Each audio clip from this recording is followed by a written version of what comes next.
Vamos a la Biblia, 7:44 de San Juan. Estamos mirando a esta altura en San Juan, estamos viendo las opiniones divididas que se dan hacia el Señor Jesucristo, porque la gente escucha a Jesús, dice, uy, Dios mío, este verdaderamente viene de parte de Dios, es profeta. Otros decían, no, él es el Cristo, ¿cierto? Y entonces la gente empieza a decir, pero ¿cómo va a ser el Cristo si él viene de Galilea? Había tantas cosas que se habían encontrado. La profecía sí había hablado que él había de nacer en Belén. Él nació en Belén, pero se fue a vivir a Nazaret, ¿cierto? Entonces era Galilea, pero realmente él venía desde Belén. Muy bien. Y entonces a la altura que estamos, nos damos cuenta que entonces muchos querían prenderle, le querían echar mano, ¿cierto? Y vienen entonces los alguaciles y principales sacerdotes y empiezan como a confrontar la situación con Jesús. Ahí es donde estamos, ¿cierto? Todos querían prenderle, todos querían echarle mano. En Mateo, que también estamos estudiando por la noche, nos narraron esta parte también y medio lo tocamos ahí en Mateo.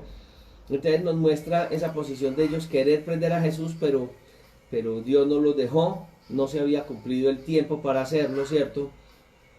Y entonces Jesús se está colocado en una posición tremenda.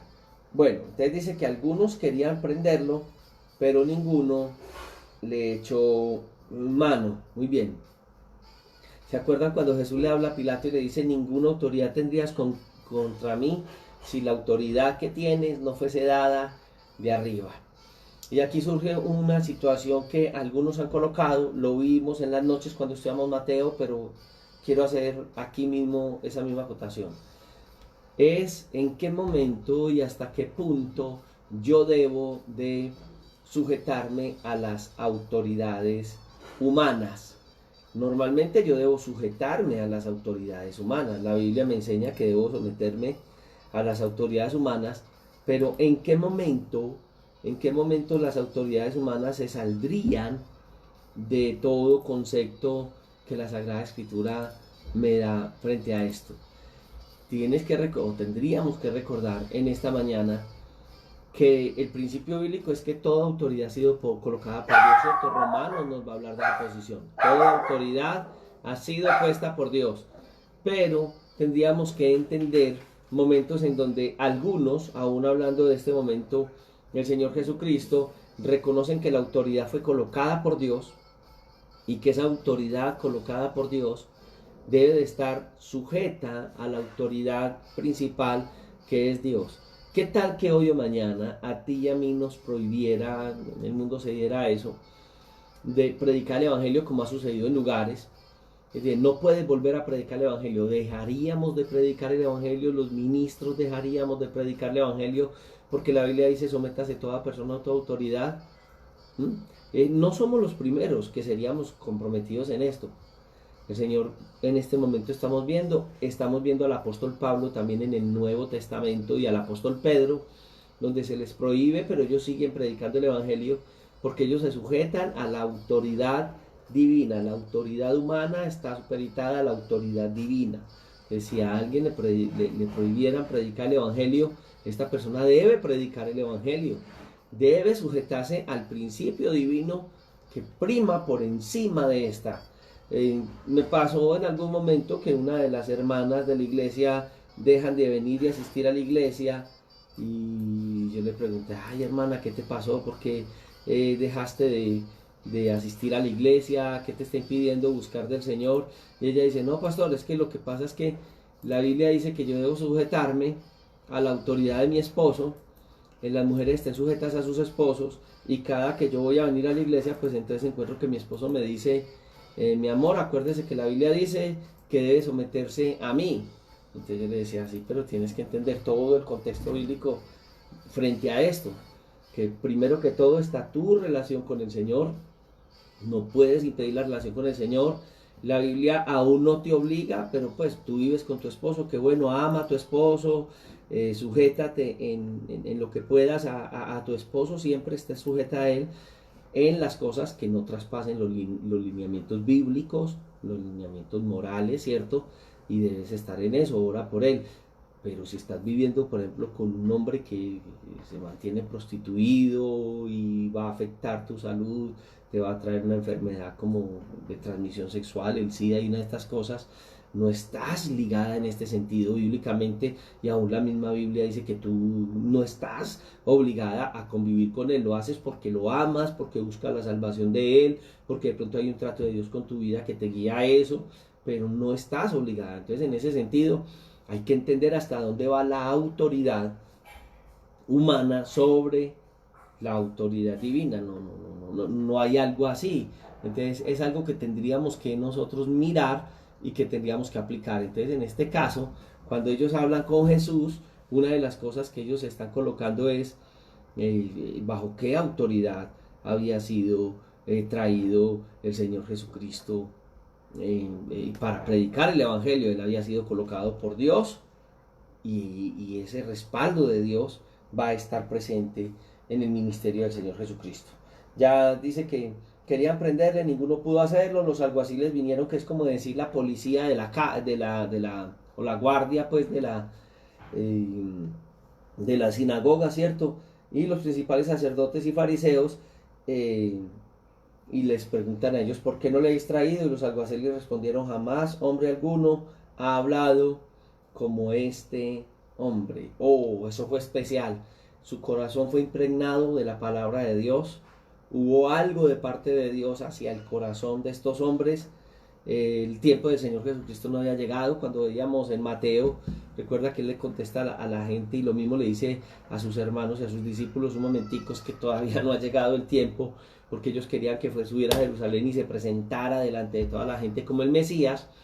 Pero en ese momento Él no podía presentarse de esta manera, porque había un propósito de Dios que Jesús, conociendo, y es algo creo que lo que hablábamos ayer también, hay que conocer los tiempos del Señor para poder entender en qué momento nosotros vamos a hacer en lo que Dios nos ha llamado, la voluntad de Dios, sin dejar que las presiones de nuestra familia, externas, en el ministerio, la gente que se emociona con nosotros, pastor, haga esto, un momentico, hay que orar. El Señor Jesucristo sabía y tenía una visión clara de lo que Dios le había mandado hacer. Ahí es donde te tienes que detener, tienes que entender qué es lo que Dios ha colocado a hacerte en la vida, porque entendiendo los propósitos de Dios, vas a actuar de acuerdo a ellos. Mucha gente ha comenzado su ministerio y ha visto que dentro de lo que el Señor le ha dado ciertas habilidades, ciertos talentos, y se han desviado. Hoy estoy mirando a dos amigos míos, compañeros en el ministerio hoy, el pastor José Luis Cárdenas de Asambleas de Dios de Bogotá, y estoy viendo al pastor René Meneses, también pastor de la iglesia Emmanuel de Colombia, las iglesias Emmanuel de Colombia. Bueno, también hay otro pastor, que el pastor Orlando Oliveros y Fernando Palma, ¿cierto? Gloria al Señor. Pero escuche esto, hay dos amigos míos músicos que son pastores hoy, y podría aplicarlo ahí también. ¿Por qué? Porque muchos ministros, cuando tienen, por ejemplo, talento musical, entonces dicen, oh, Dios me llamó. Puede que sí, puede que parte del ministerio nuestro sea la parte musical, pero Dios nos ha llamado a algo.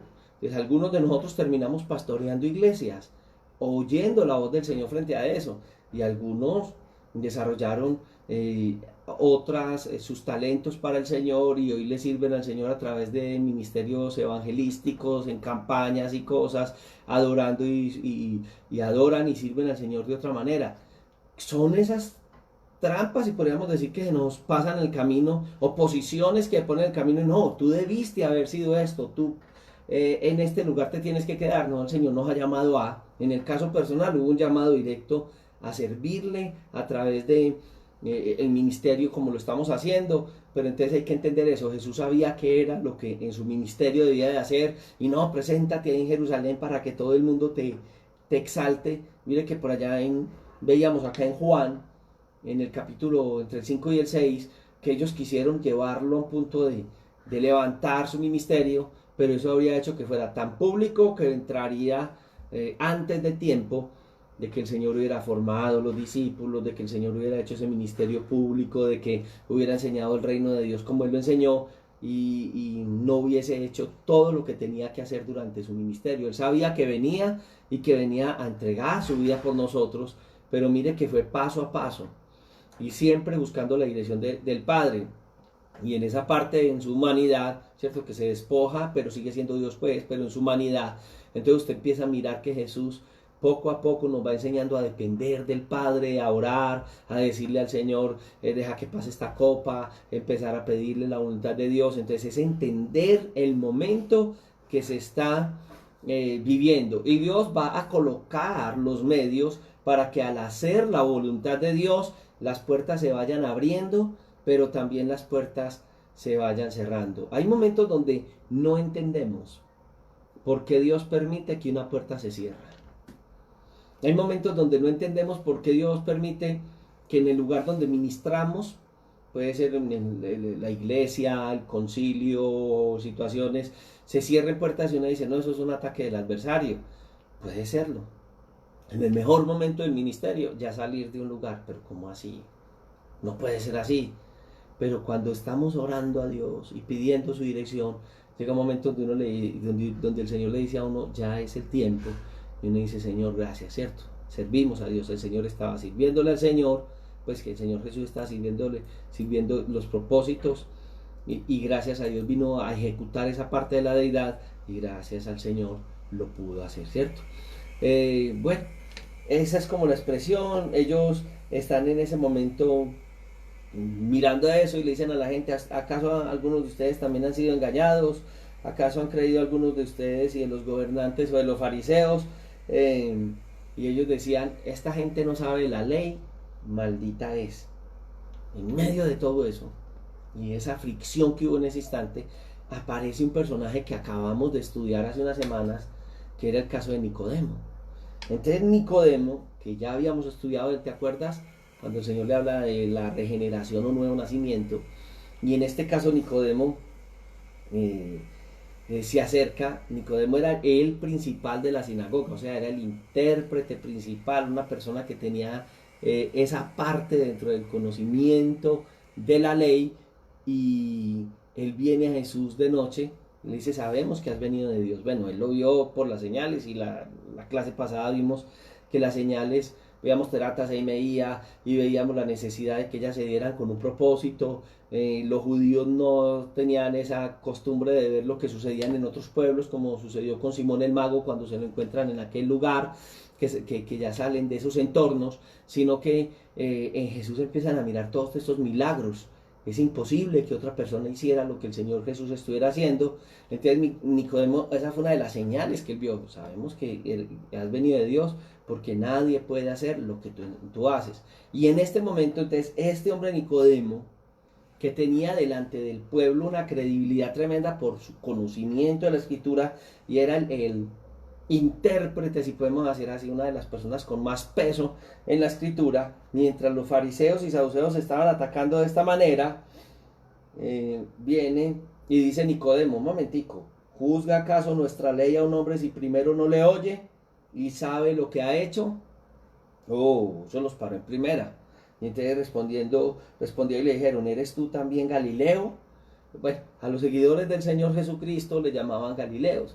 Era un término despectivo. ¿Por qué? Porque si has leído algunas partes de la Escritura, ellas van mostrando, ellos dicen, puede salir algo bueno de Galilea, porque es que de Galilea no podría salir alguien que tuviera todo eso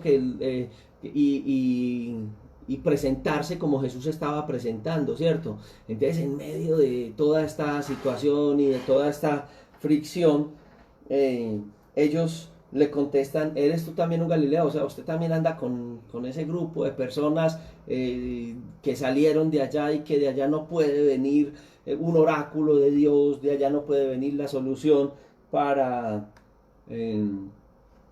Israel y el Mesías que ellos estaban esperando. Muy bien, entonces dice, escudriña y ve de que Galilea nunca se ha levantado profeta. Muy bien, y era colocado así, y él era señalado de esa manera.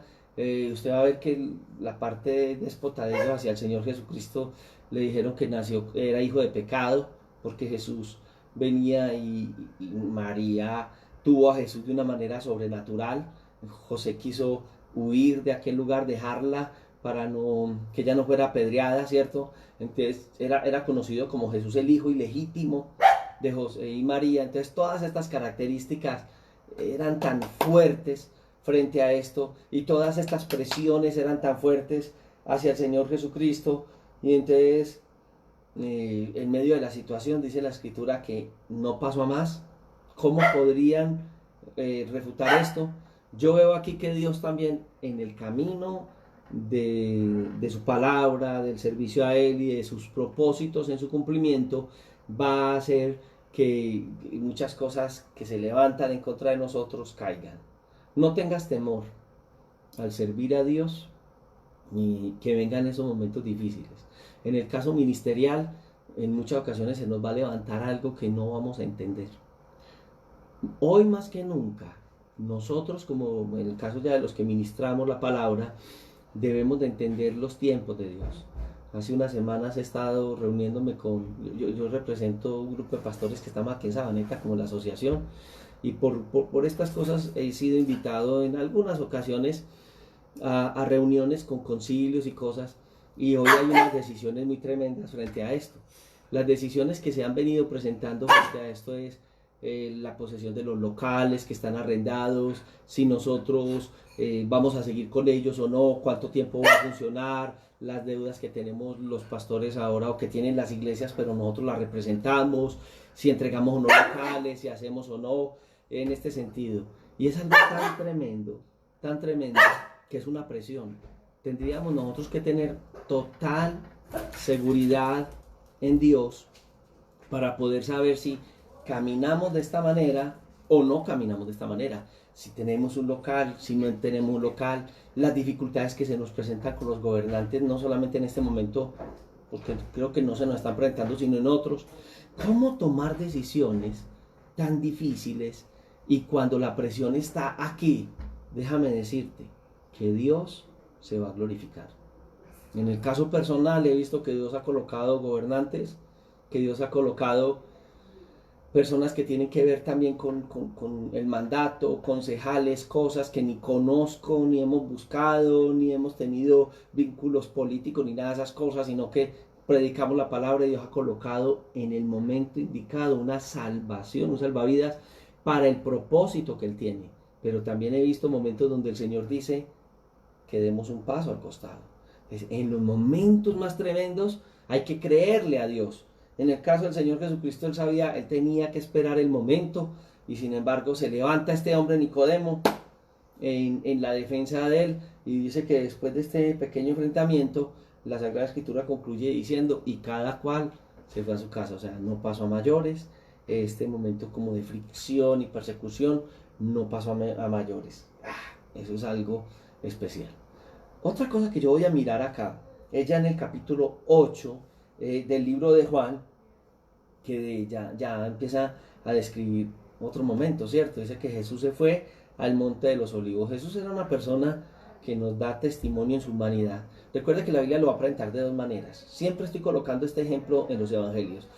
Jesús mismo se nombra o hace alusión de su ministerio, de su vida, como el Hijo del Hombre, el Hijo de Dios. Cuando él se muestra como el Hijo del Hombre, está hablando de su humanidad, y dentro de esa humanidad lo que corresponde, y lo otro, el Hijo de Dios. Está hablando de la naturaleza divina. Jesús es Dios. Jesús se nos va a presentar en su humanidad. Él nunca va a dejar de ser Dios. Aunque la Escritura dice que Él se despoja, ¿cierto?, de todos esos atributos divinos en ese momento, Él sigue siendo Dios. Pero Él lo hace como humano para cumplir los propósitos de Dios.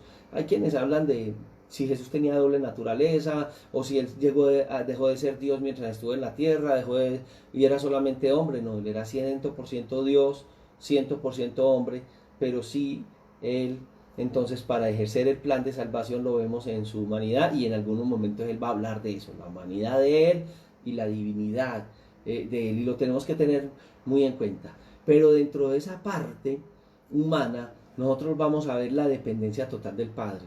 Porque algunos grupos sectarios como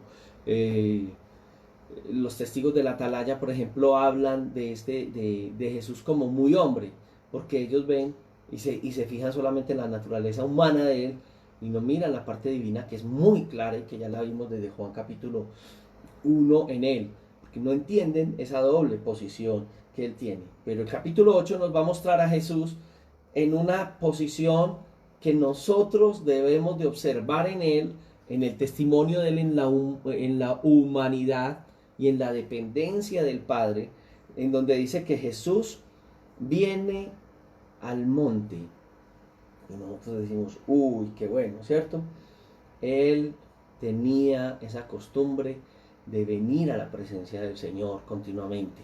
Nosotros necesitamos acercarnos al Señor y qué importante es que nosotros nos acerquemos a Él en este sentido. Entonces fue al Monte de los Olivos y por la mañana, entonces, ¿a qué fue el Monte de los Olivos? Pues toda la parte contextual nos va a mostrar su continua visita a estos lugares altos a adorar al Señor, a bendecirlo. Recuerda que él dejaba a los apóstoles y se iba, y dice que iba cayendo la tarde. ¿Se acuerda? En lo que sucede cerca a la alimentación de los 5.000. Y viendo cayó la tarde, él despide a los discípulos, ellos se van, él se va a orar, y a la tercera vigilia de la noche, imagínense, antes de que termine la tarde, no sé, 4 de la tarde, 5 de la tarde, los despide. Y dice que a la tercera vigilia de la noche, o sea, de 6 a 9, primer vigilia, de 9 a 12, segunda vigilia, que la noche comenzaba a las 6 como lo hemos indicado, tercer vigilia de 12 a 3, o sea que entre las 3 y las 6 de la mañana, él se les aparecía. ¿Dónde estuvo Jesús esas 9, 10, 11 horas después de haberlos despedido? Pues en el monte orando, nos lo describe la escritura. Y ellos solamente en la barca no habían podido lograr avanzar más de 5 kilómetros y Jesús se les aparece y bueno, ya conocemos lo que sucede. Pero lo que entendemos ahí es la necesidad que nosotros tenemos de tener tiempo con Dios. ¿Cuánto tiempo, es la pregunta que algunos me han hecho, debe uno tener en la presencia de Dios? El necesario. Y hay momentos que necesitamos estar delante de Él y que estamos 1 hora, 2 horas, 3 horas, 4 horas, 5 horas, 8 horas, el tiempo que sea necesario.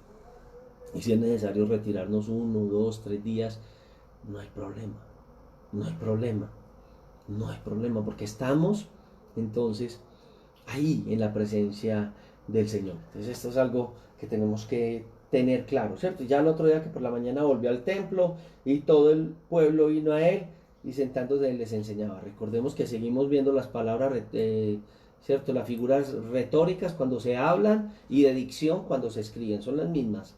Cuando yo hablo se dice figura retórica y cuando yo la escribo entonces se le llama figuras de dicción. Y aquí dice que todo el pueblo, realmente no fue todo el pueblo, sino la influencia fue en el pueblo que vinieron. Y el ejemplo que he colocado es, alguien se cae, todo el mundo lo vio. No, no lo vio todo el mundo, pero mucha gente se dio cuenta. Entonces dice que todo el pueblo, o mucha gente del pueblo, pues ya entendemos, se acercaron y vinieron al templo a verlo. Entonces dice, por la mañana, ¿cierto? Vinieron ellos al templo y todo el pueblo vino a él. Y él se sienta, dice que él sentándose les enseñaba. Muy bien. El versículo 20 va a decirnos dónde se sentó Jesús a hablar, porque va a hablar y al final va a contar dónde estaba. Verso 20 dice, y estas palabras habló Jesús en el lugar de las ofrendas, enseñando en el templo, y nadie le prendió porque aún no había llegado su hora. Aquí también nos hace una aclaración de por qué en ese capítulo 7 no fue aprendido el Señor Jesucristo. Sencillo, porque aún no había llegado su hora. El verso 3 va a mostrar que son quienes se le arriman a él, los escribas y los fariseos. Podríamos entonces mirar al mismo tiempo Lucas 5:30, aparecen los escribas y los fariseos. En el capítulo 6 vemos que también aparecen los escribas y los fariseos. En el capítulo 15 vamos a observar de aquí este mismo libro de Juan que aparecen los escribas y los fariseos, ¿cierto? Entonces no es la primera vez, ellos siempre están al acecho, ellos siempre están ahí y se acercan no con el propósito de recibir de Dios. Y es algo que tenemos que tener claro. No toda la gente que se acerca a un lugar a escuchar al maestro viene con el deseo de recibir de él, no siempre. Aún en las comunidades que nosotros ministramos, vamos a tener gente que van a venir continuamente, pero lastimosamente algunos van a venir a ver qué cosas negativas, qué cosas no positivas. Algunos llegarán a los caminos del Señor, algunos al ver el testimonio de la iglesia y la palabra como tal, pues van a creer. En el caso de estos doctores de la ley era un poco complicado que lo hicieran, porque otros propósitos delante de él. Me disculpan mis hermanos, se me olvidó nuevamente quitarle a esto el volumen, ya está ahí. Bien, entonces vamos a mirar esa posición en ellos, ¿cierto? Y es algo que tenemos que entender. Siempre el Señor Jesucristo va a estar en esa posición. Cuando nosotros veíamos en el Sermón del Monte, capítulo 5, 6 y 7 del libro de Mateo, entonces nosotros vamos a mirar que dice, y cuando terminó Jesús estas palabras, por allá en Mateo 7, 28 y 29, ¿cierto? La gente se admiraba de su doctrina, porque les enseñaba como quien tiene autoridad, y dice, y no como los escribas. Entonces aquí está colocando una posición muy clara en cuanto a la autoridad. La autoridad de Jesús no era una sola autoridad de palabra, lo que decíamos ahora. La gente va a venir y algunos tal vez se van a convertir, y se van a convertir porque va a ver no solo lo que hablamos, sino en la vida de la iglesia como tal. Por eso es muy importante que cuando la gente venga a nuestras iglesias, nosotros demos testimonio de vida. Y aún así yo quisiera decirte algo. Yo no sé, pero yo veo que algunos hermanos de la fe, como nosotros somos seres humanos, y en la iglesia van a venir no personas que ya han sido glorificadas, entonces siempre vamos a ver en la iglesia seres humanos. Una de las cosas que yo quisiera orientarte frente a esto es, cuando la gente que no conoce del Señor viene a la iglesia, una recomendación que yo te doy es no trates las dificultades que suceden entre hermanos de a pie de la iglesia, entre hermanos de la iglesia, entre hermanos aunque están en alguna responsabilidad, con personas inconversas, porque son débiles en la fe y no van a entender que una persona puede tener roces con otra, una dificultad. Entonces, si tú te sientas frente a tus hijos que no conocen, o aún conociendo, aún tú manejando un liderazgo, y hablas de situaciones que vives con otros hermanos en la iglesia, estás afectando a terceros. No lo manejes delante de personas que no se deben de manejar. Manéjalo si es una situación de liderazgo, ante el liderazgo. Si tu esposa y tú tienen un liderazgo donde los dos tienen que ver, manéjenlo como manejan sus cosas personales de su hogar, en el cuarto. No hagan cosas en ese sentido, porque la gente ve esa autoridad. En el caso de los fariseos no vivían para nada la palabra. Ellos vivían bajo tradiciones. Uno nota tanto que el Señor les criticaba, era esa doble moral que tenía. Y entonces, al hablar de Jesús, mire que la autoridad de Jesús no era solamente palabras, era su propia vida. Entonces dice que hablaba como quien tiene autoridad y no como los escribas, o sea, como esta gente que ya había perdido por sus comportamientos, habían perdido la credibilidad del pueblo. Ellos se justificaban a sí mismos por los cumplimientos de ceremoniales, pero no es cumplir las cosas ceremoniales, sino que es vivir para Dios. La gente percibe muy claramente en nosotros los creyentes esa posición. Nos puede pasar. Puede pasar que tú vayas en tu vehículo y una persona haga una maniobra o afecte tu vehículo o intente afectar la vida de usted, tuya, con tu familia, y en ese momento, ¿qué le pasa? Iba en el vehículo mío en algún momento, me ha pasado también que en algún momento algo me ha afectado y yo, ¿qué hubo? Y una voz por allá me dice, acuérdese quién es usted. Pero yo iba manejando el vehículo y vi una persona que tuvo un inconveniente con otro, y en la parte de atrás tenía una calcamonía grande que decía, soy cristiano. Y entonces cuando pasó y ese tipo el hermanito se salió de la ropa, que puede suceder, y la persona con la que tuvo el incidente altercaron, entonces la persona decía, ¿y eso que es cristiano? Ay, cómo le dolería, si el hermano ama a Dios, le dolió en el alma. Entonces mira el testimonio, cómo va a afectar la situación. Llegan ellos y habla de esa autoridad de Jesús, en esa autoridad de Jesús, pero vienen a probar a Jesús, ¿cierto? Y le traen entonces a Jesús una mujer que es sorprendida en adulterio y la colocan en la mitad. Pareciera que ellos fueron sinceros y que amaban la justicia. Pareciera. ¿Por qué digo pareciera? ¿Se acuerdan cuando lee de Isaías 58 que el Señor manda a Isaías, habla con tu voz como trompeta, y anuncia a este pueblo su rebelión, y dice como pueblo que quisiera, como así? Porque me buscan cada día, que quieren saber, uno, pues que gente que es muy piadosa, pero sus corazones actuaban mal. Pues estos hombres vemos algo similar, porque estos hombres supuestamente aman la justicia, traen a la mujer sorprendido en el mismo acto del adulterio, pero la pregunta es, ¿por qué no trajeron al hombre que estaba con ella cuando en la ley no era uno el que debía ser apedreado, eran ambos los que debían ser apedreados? Dos, ¿por qué la traen ante Jesús para ser juzgada públicamente si ellos debían de traerla ante el Sanedrín? Sencillo, estaban buscando ocasión para buscarle una caída al Señor Jesucristo. ¿Por qué? Porque estaban colocándolo a Jesús como cualquier ser humano. La respuesta de él iba a ser una respuesta, entre comillas, creían ellos, ¿cierto? Muy humana. Era una trampa que ellos mismos estaban mandando a esta gente para que le colocara a Jesús. Pero uno notaba dos características conociendo esta parte de la ley, ¿cierto? Uno, no tenían compasión, no tuvieron compasión.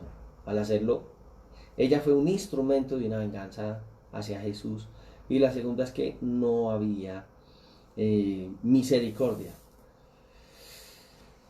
Jesús en algún momento en Mateo 23 nos va a hablar y nos va a decir lo que para ellos primaba en su corazón. Entonces les dice, dejáis lo más importante de la ley, que es la justicia, la misericordia y la fe. Quiero decirte algo, la ley en sí no fue mala. Porque es que escucho a algunos compañeros que dicen, no, es que la ley es lo peor que haya pasado. No, señor. Fue un proceso que Dios tuvo con el pueblo de Israel, donde Dios también dio una salida, y la ley fue una salida en ese momento y en el proceso de Dios y de enseñarles de la misericordia, y la ley fue un momento de misericordia de Dios para el pueblo. Que ya en el Señor Jesucristo Dios va a hacer un cambio para tener un propósito a través de Jesús, y fuera de eso colocar las leyes de Él en la mente y escribirla en los corazones de ellos, en sus mentes. Y es algo especial, la gracia de Dios, ¿cierto? La escritura. Dios no cambia, Dios sigue siendo el mismo Dios, Él es inmutable. Dios es un Dios que vive en santidad y quiere que el hombre alcance la santidad que Dios le quiere dar. Es un regalo que Dios nos quiere dar a nosotros, y colocando entonces esta parte, ¿cierto? Lo mismo que la ley, la justicia, la misericordia y la fe. Entonces, algo que uno nota ahí es que Jesús no vino a juzgarla o condenarla.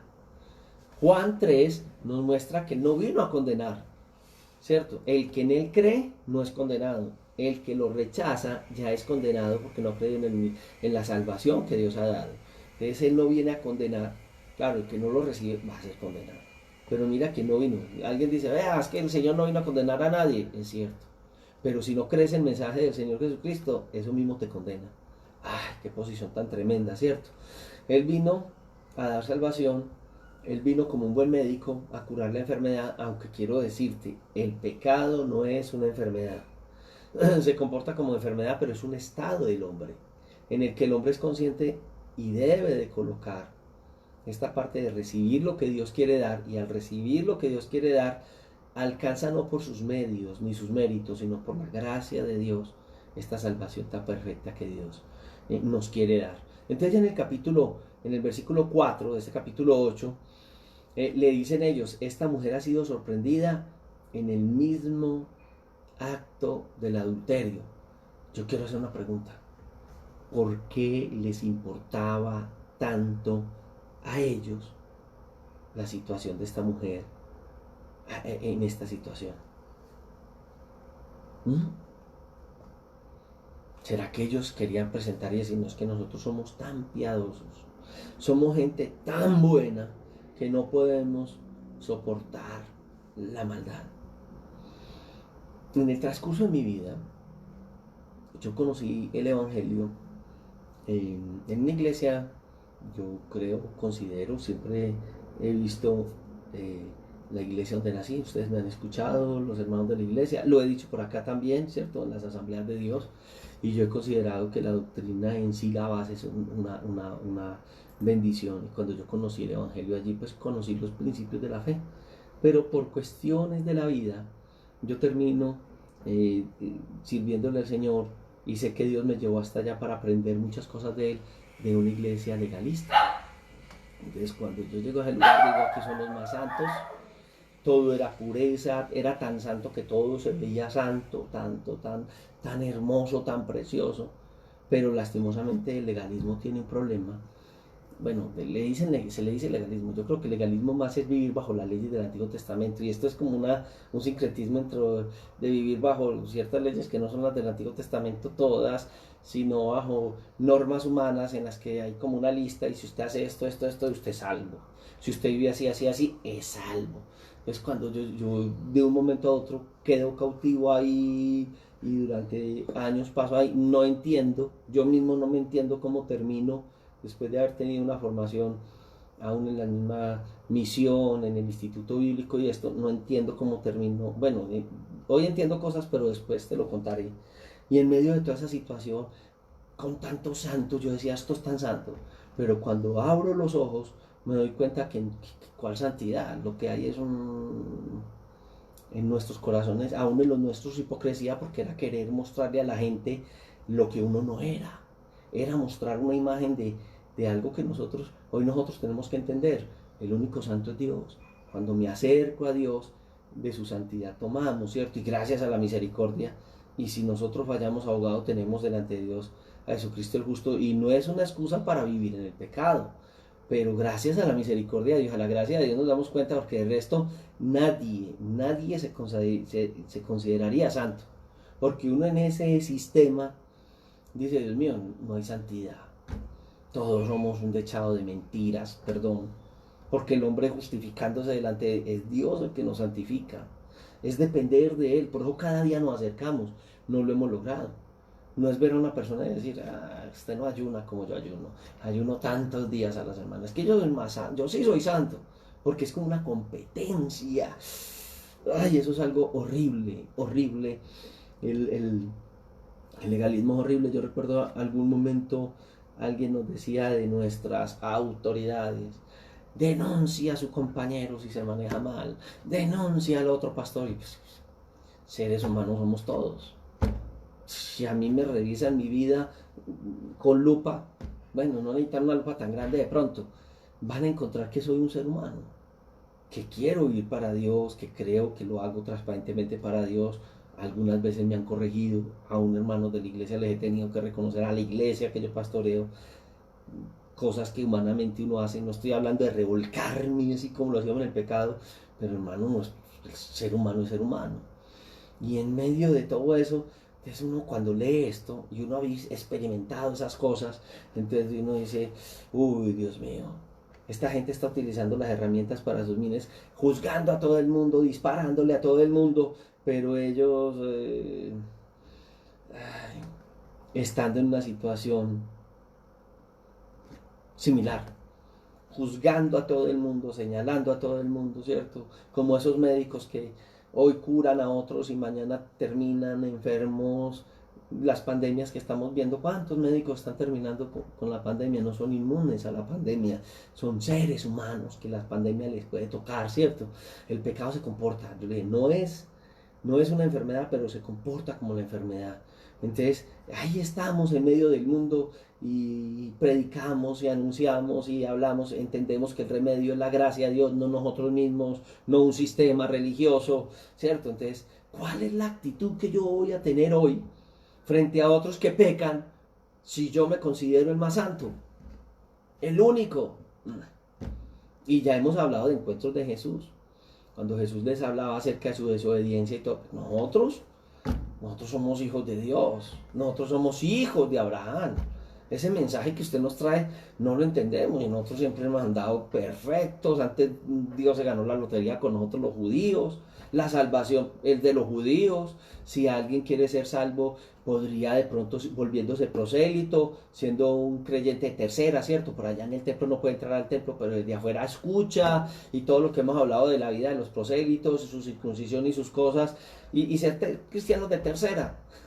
Para Dios no hay de tercera, para Dios somos hijos de Él o no somos hijos de Él, y punto. Mateo 7:12 nos habla, y estamos viendo ese sermón antitético del monte, ¿cierto?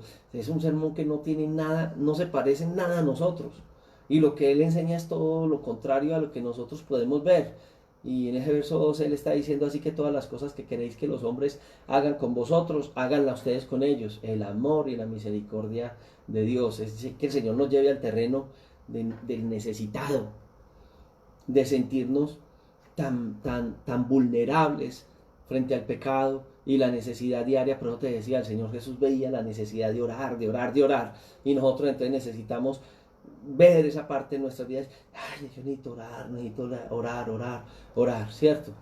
En el versículo 5 le dice: ni en la ley nos mandó Moisés a apedrear a tales mujeres. Y ellos sí habían hecho eso desde ese punto de vista. O la pregunta que yo hago en este momento es: ¿y es que quien cometió adulterio fue la mujer sola? Bueno, ellos eran una sociedad, ¿por qué no decirlo?, donde los hombres tenían una posición más alta. Ay, sí, ve, sí, las hermanas van a decir: sí, ve, eran machistas. Es que ve hasta dónde va a llevar el machismo al hombre y el feminismo a la mujer también. Cuidado, ni el uno ni el otro. Entonces, en el capítulo 22, verso 22, dice la escritura: si fuere sorprendido alguno acostado con una mujer casada o con marido, ambos morirán. El hombre que se acostó con la mujer y la mujer también.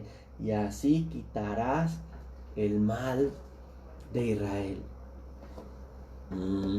Entonces le dicen al Señor: ¿usted qué dice? Pues tú qué dices. A ellos no le interesaba el caso de la mujer. No. El propósito era atrapar al maestro, cogerlo con esas acusaciones. Y entonces,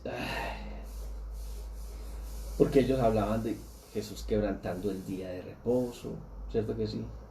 De Jesús, ahí estaba como en esa posición frente a ellos, y qué respuesta iría a dar el Señor Jesús frente a eso. Es más, el verso 6 no lo va a aclarar, porque dice: esto lo decían tentándole para acusarle.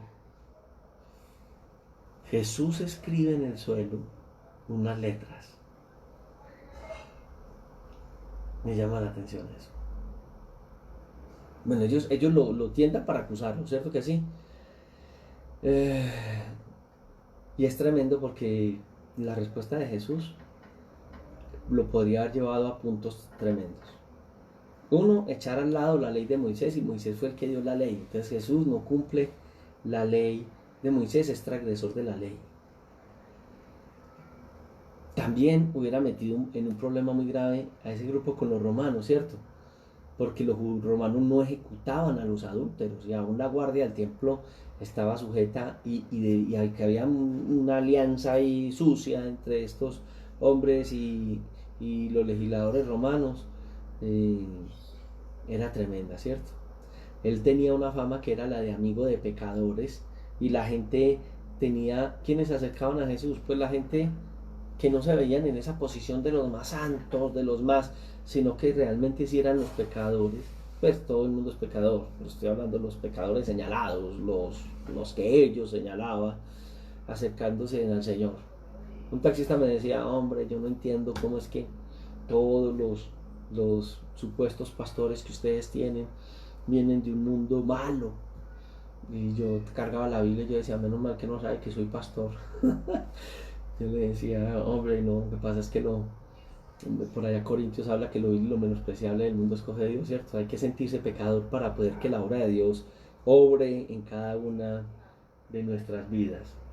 Y qué bueno que Jesús fue visto por la gente en primera instancia que lo necesitaban. Por eso eran pescadores, adúlteros, fornicadores, porque los pescadores tienen esa fama de que en cada puerto dejan un amor y no sé qué cosas. Y bueno, eso lo saben los que trabajan como pescadores. Yo eso no lo sé, he escuchado, ¿cierto?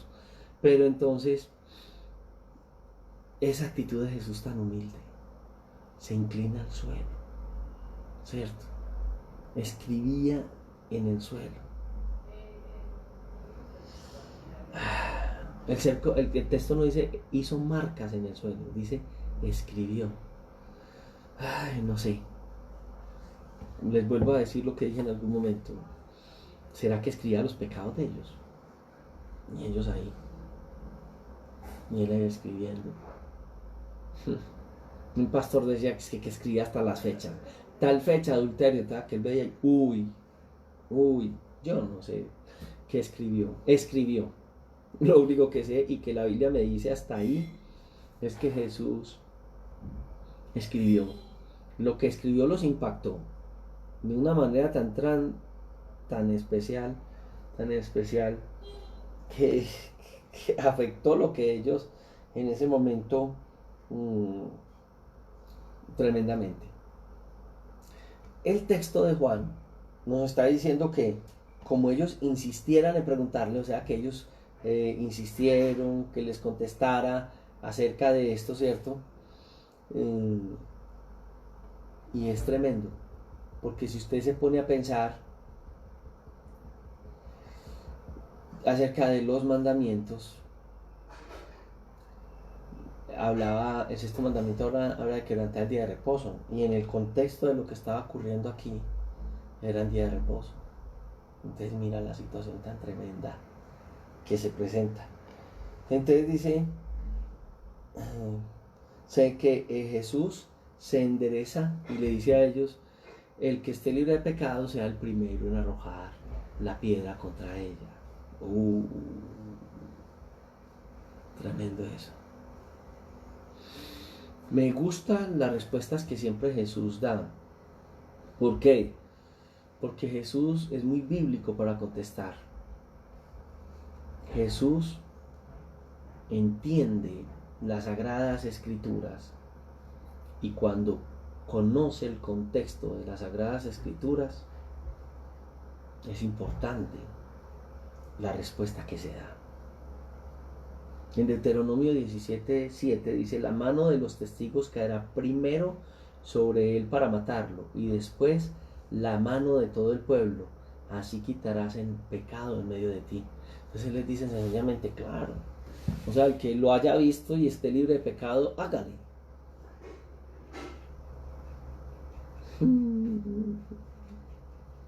Porque eran jueces, o ellos tenían que ejercer la labor de jueces y ejecutores sobre ella.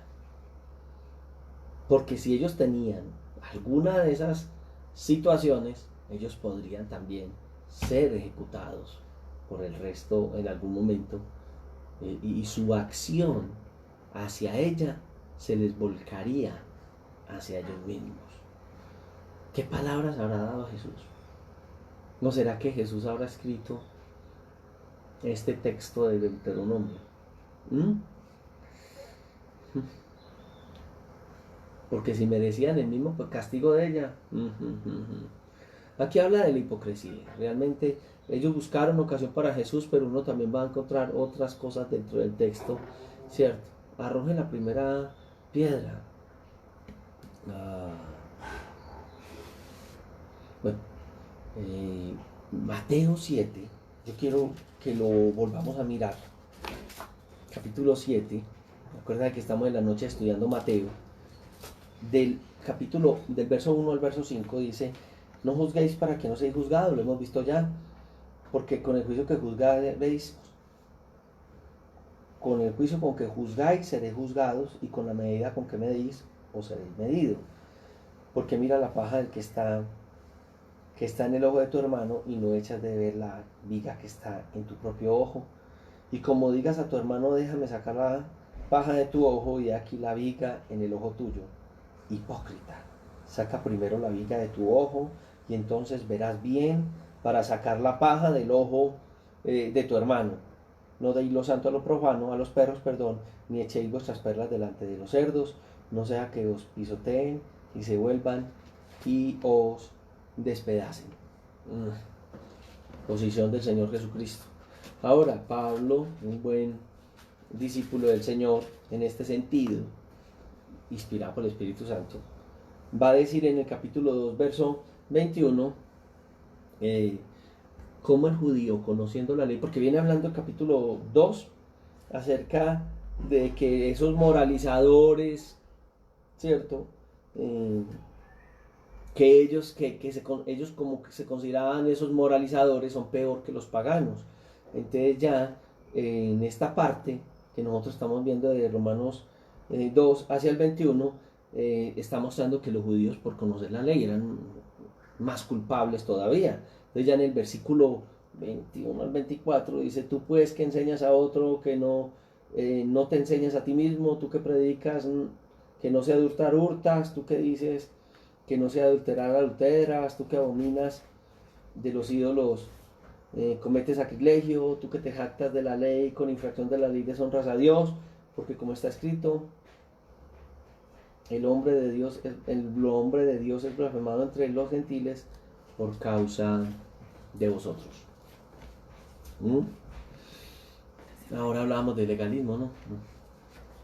Esta sí es actitud en judíos, pues ahí sí podría, yo ya sí aquí podría decir actitud legalista pura, pues, porque en los judíos era mirar la ley y juzgar por la ley sin cumplirla, sin tener con qué, porque es que cuando uno va a proponer es porque uno tiene con qué, y si de lo contrario, entonces quede calladito. En el capítulo 6 del libro de los Gálatas, recuerden que el libro de a los hermanos de Galacia, de las iglesias que estaban ubicadas en Galacia, era porque los judíos querían que los nuevos creyentes que llegaran, que venían de ser gentiles, tenían que circuncidarse y pasar a ser de como ese escalafón que tenían de, decía yo ahora, de judíos de tercera, ¿cierto? Entonces cristianos de tercera. El Señor hizo la obra por nosotros, no hay necesidad de estas cosas.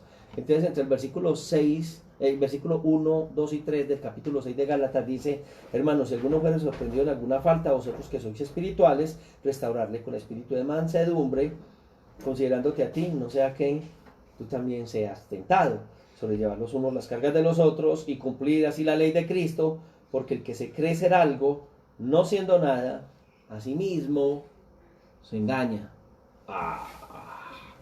Mortal.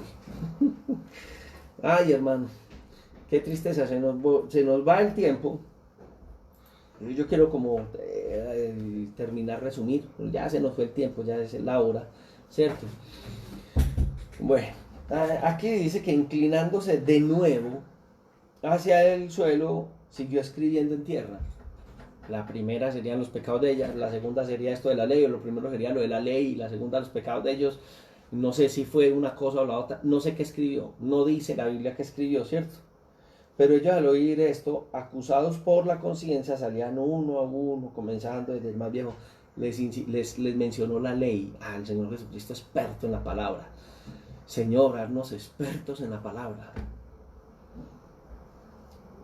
Y se enderezó, y no viendo a nadie, sino a la mujer, le dijo: ¿dónde están los que te acusan?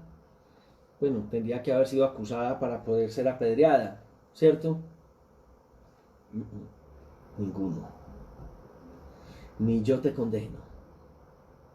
Váyase, como dirían aquí en mi tierra. Váyase, mijita, aquí. Aquí no hay nadie que la pueda acusar. Aquí no hay nadie. Y yo lo quiero decir en esta hora: no hay nadie, humanamente hablando, que te acuse. La palabra te acusa. Tal vez predicando la palabra, algunos de nosotros como ministros tú nos has visto como acusadores. Lo que pasa es que es una espada, y esa espada va a orar Y no solamente hacia allá, sino también nosotros necesitamos de esa espada. ¿Será que en esta tarde ya tendremos que decirle al Señor, sé propicio a nuestras vidas, Señor? Sé propicio a mí, un pecador.